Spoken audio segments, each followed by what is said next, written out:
All right, this is fairly exciting. I'm on my way to Putney, Vermont to talk to Ward. Ward has been building a tiny house at his property now for several months, and he's going to give us a tour. The property here is absolutely gorgeous. This is in Putney, and I'm not going to say the name of the road on which we are, but it's certainly appropriately named. And at this time of year, it's sort of this very surreal, kind of stark landscape.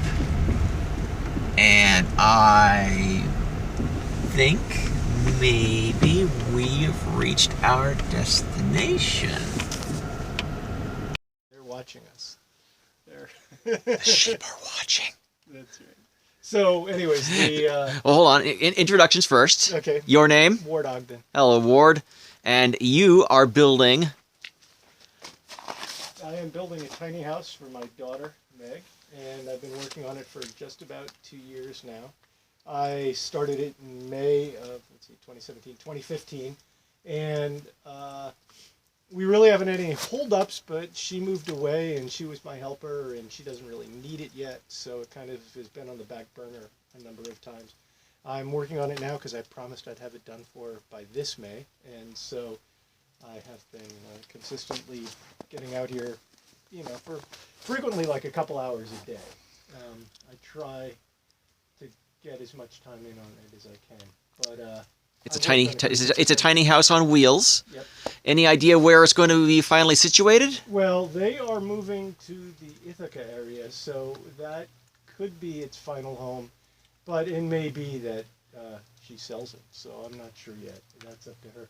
She and her husband are trying to start a family, and they want to have a big family, so I think a tiny house may not be in their future. It may be at first, because babies don't take up a lot of space at first, Yeah, but exactly. certainly as they grow. I've got 3 teenagers, and I would absolutely adore to have a tiny house, but being able to have something of this size, Yeah, it would be difficult. with the teenagers having to have their own individual personal spaces, that would be challenging. Right, maybe you could build 3 of them, and then everybody has their own space. It's not the first time I thought about that, actually. Made a lot of tiny house trailers. Mm-hmm. He had 2 on the lot when I went down and visited him, and I picked out what I thought were the best features of each of them and told them. And So this trailer is specifically designed for you. You didn't just take something right off the Mr. Wright's lot. Nope. I had him design it. I designed it basically, and then he built it. And it took him about a month. It didn't really take that long. And one of the things that I wanted to do that was a little different was, instead of building a 2x platform on top of the trailer, the plywood is attached directly to the trailer itself.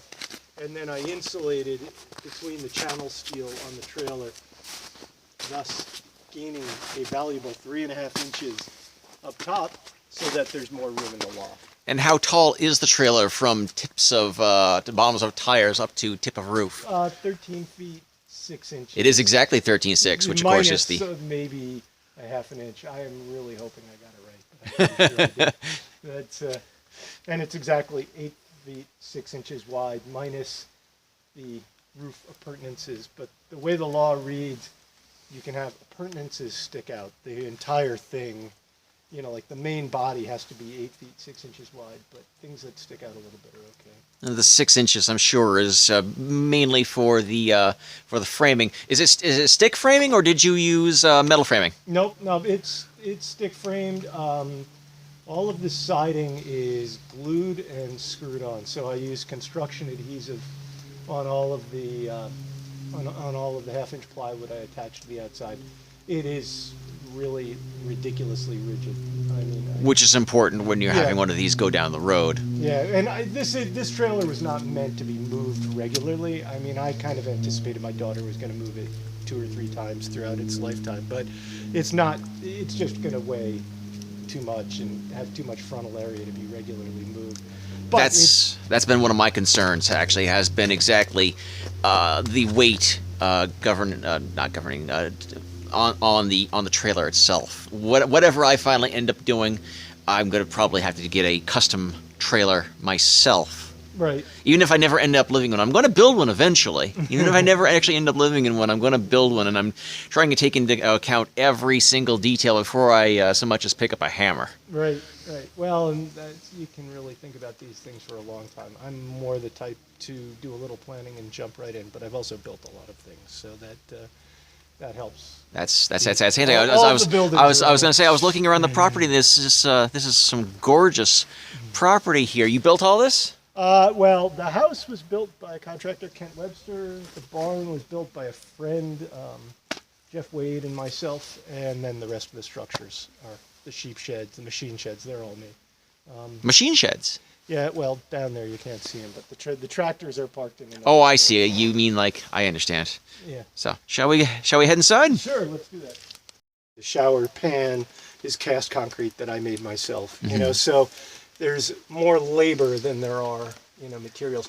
It looks Also, like this siding is all rough sawn. I was just going to ask about the Local siding. white cedar. It's from Danville, Vermont, and so. It looks like the siding doesn't actually have anything special. It looks like it's just Yep. Just boards. It's just white cedar. That's.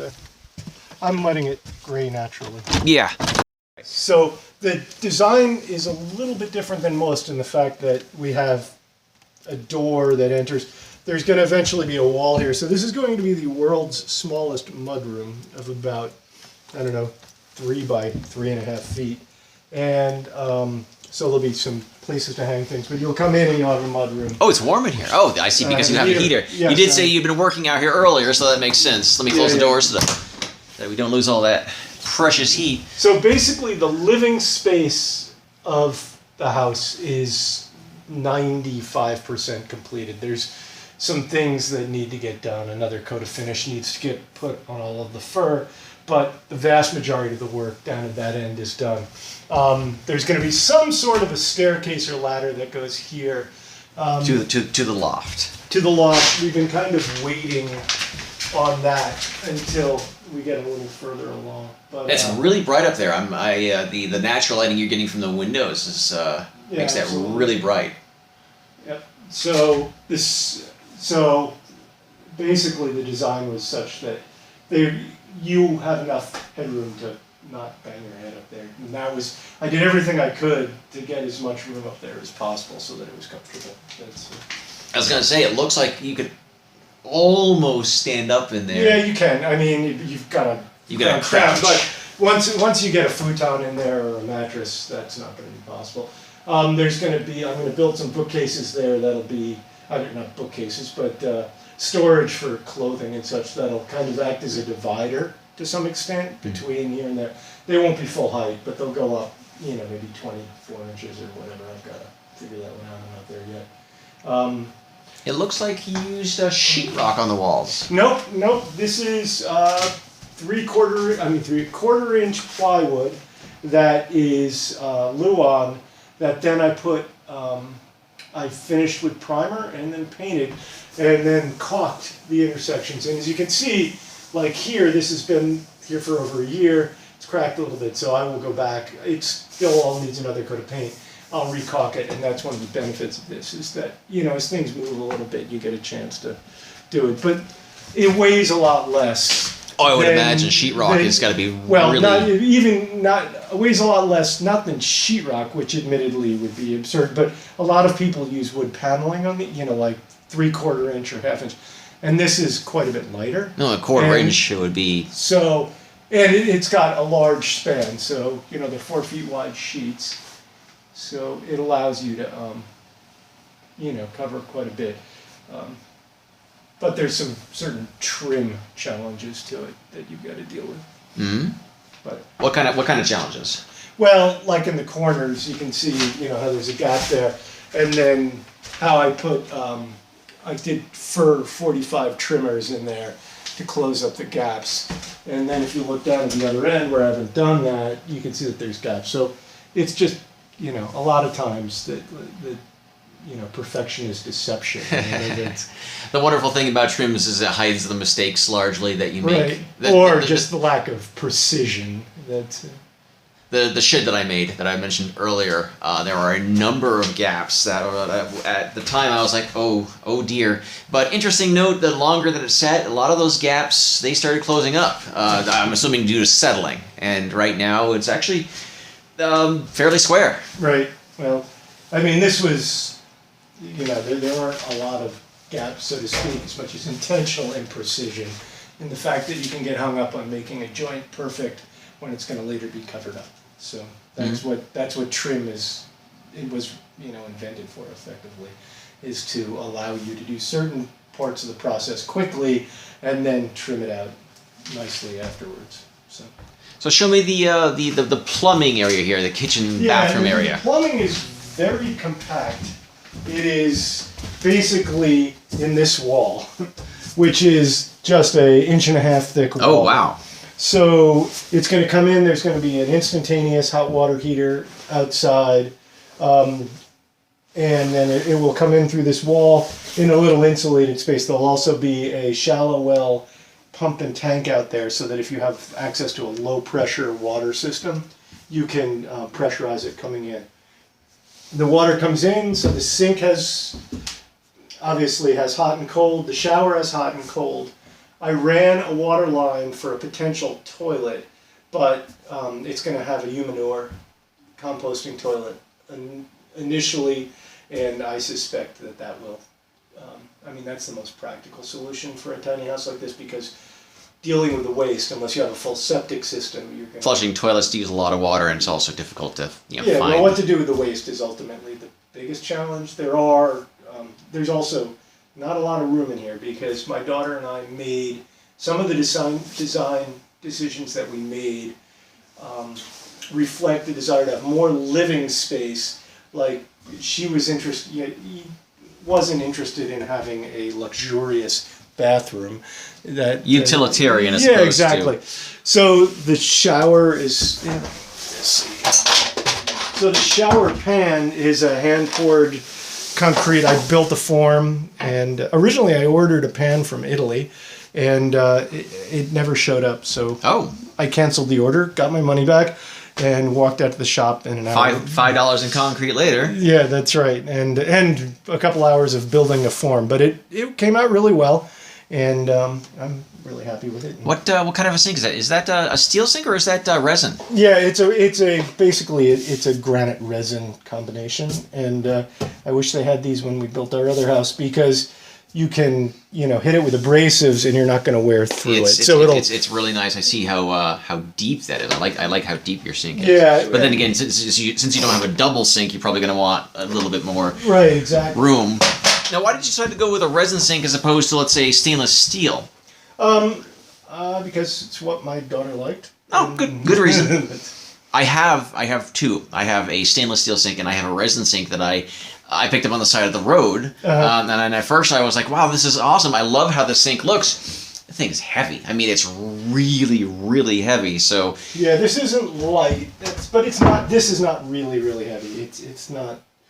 But it's not light. My concern is the overall weight of the thing. So whereas the sink itself, it's not that heavy. I can carry it around, but it's going to add 40 or so pounds to the overall construction of whatever I finally end up building, when weight is going to matter ultimately. Right. So well, and those decisions, they do all add up, and you have to think about it. I never fully calculated the weights for the trailer. I looked at what other people were doing, saved weight in the obvious places where I could, and then figured that my building would weigh equal to or less than others because I had made efforts to save weight in a variety of places, such as not having a whole additional subfloor underneath this one of built up 2x, of not using, like the internal framed walls are all lightweight framing or just 3/4 inch plywood. So that they're not, so like this internal wall is not framed. I was trying to save thickness. This wall is just a 3/4 inch piece of plywood, so I was trying to save thickness in a variety of places. This wall is just a 3/4 inch piece of plywood again. So Yeah, there's no point in having a properly framed wall when you just need a wall. right, and you're not running any utilities up through it, and it's not structural. So What are these going to be turned into? It looks like closet space, except I see that there's electrical. Closet, right. This is a closet to my right, and it's going to have a bifold door of some sort, more than likely. And this is going to be the refrigerator with a couple of shelves up above it. My daughter is an extraordinarily good cook and baker, and she went to culinary school. And so, with that in mind, we designed it with a full but small kitchen. So she has a very nice Italian gas range that's 24 inches wide, and so small for a gas range, but appropriate for a tiny house. Right, and she can fit, she can fit proper size baking in the oven, and it's going to have good heat control in the oven, and then a decent sized refrigerator to keep leftovers and such in.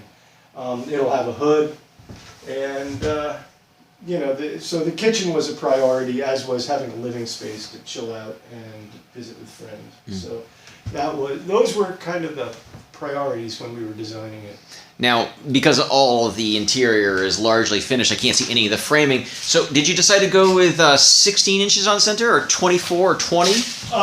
It's basically 24, but it varies greatly because I laid it all out, and to save weight and complexity, wherever there was a window or whatever, I adjusted. I didn't adjust the window placements. I adjusted the framing to make that work within the framing. So instead of, a lot of times when you're framing, you double up, the studs whenever you came to a window. In this instance, I tried to adjust everything so that the plywood would fall out on a stud, but the windows would be in the right place, and I would use the bare minimum. So with 24 inches on center, did you decide to go with 6-inch studs, 2x6s, or did you? No. It's structurally, you could go by with it. And actually, I'm going to take that back. It's actually 16. I'm pretty positive. Yeah, it is. So I take that back. 16 inches on center. But it's been a while since I did that. No, the 2x4, you could go 24 inch. The structural sidewalls, they have so little stress on them. And if you use construction adhesive on the plywood, it's just not under much stress. I mean, if you look at like a RV, they're using 2x2s for their sidewalls, if not, just little pieces of aluminum framing. So these things are not super stressed. It's really the shear forces of driving down the road that you need to worry about more, and that's what plywood and construction adhesive addresses. The plywood, so this plywood here on the walls is glued down. No, this isn't structural. It's the exterior plywood that's structural. So this is just attached with you use an air stapler and then caulked in place. So for insulation, you can see here that it's foil-backed foam board that is. It's actually two pieces to get the full 3.5 inches, but it's an R21 wall. And the little electric heater behind you, one day it was 12 below zero outside, and I came out here, and it was 45 degrees in here with the little heater running with just that. Yeah. So and there's no weather stripping around the door, and that window's ajar to bring the electric and pneumatic lines. So lots of places for it to actually leak, and you still were able to get. Yeah, so I would think with those, a couple of things addressed, you could actually keep it reasonably warm in here with a small. I was gonna say at this particular moment it's warm, but it's also 54 degrees today, I think it is. Not up here, but it's in the low 40s. But still, it's not 12 below zero. It's t-shirt weather. It's Vermont t-shirt weather. Yeah, exactly. So one of the other things that if you're going to build one and you're trying to do it on a budget or just have the ability, is all the cabinets I built by hand. I've built the drawers. They're up in the shop. I'm currently putting in little runners for the drawers to attach the drawer hardware. But basically, building everything that you possibly can. The counter that I see right there. Yes. Did you make that yourself, or? Well, actually, that is something you can buy from IKEA for far less than you could make it. So I bought one 8-foot long piece of it for $130. I bought one not too awful long ago myself. Actually, I got mine from Sears. Right. Except mine was actually finished. Yours is finished also. Mine was I bought it from Sears, and I actually got it for about $88. It was it was 6 foot. Yeah. That looks to be about the same length. Yeah, well, this was 8 because both pieces are the same. Oh, of course. Are from the same piece. But Yeah, so yeah, I mean, when you're budgeting for it, the windows end up being like 25% of the budget if you get decent windows. That makes sense. The trailer was about 25% of the budget. That's interesting. Windows were 25% of the budget. Then all the other carpentry was 25% of the budget. You know, like the rough carpentry, and then the rest of the project. It's interesting that the windows and the trailer actually come to be about the same price. Yeah. But you also have a lot of windows in here. Yeah, and they're good Marvin windows, so they're. And they're gorgeous. Yeah, they look nice. I mean, I wanted my daughter to have a beautiful place inside where she could enjoy herself. And I've been looking to scavenge windows. I have a few. I picked up a couple off of Craigslist, and I've been able to save some money that way. Right. And I have a couple of windows, very large windows actually, that were free. Not sure how exactly they're going to be installed yet. They're just the frame. Right. So. Anyway, Ward, I really thank you for your time. This house is absolutely beautiful, and thank you very much for your tour. Well, I'm glad you got to visit, and please come back. I would love to see it when it's done. The floor. What are you going to do with the floor in the kitchen? Are you going to do linoleum, or are you going to do more of the floor that's in here that you can? Yeah, no, we're going to run bamboo into the kitchen. We have some marmoleum that we'll use probably in the entry and in the bath left over from another project. But most of it will be bamboo at this point.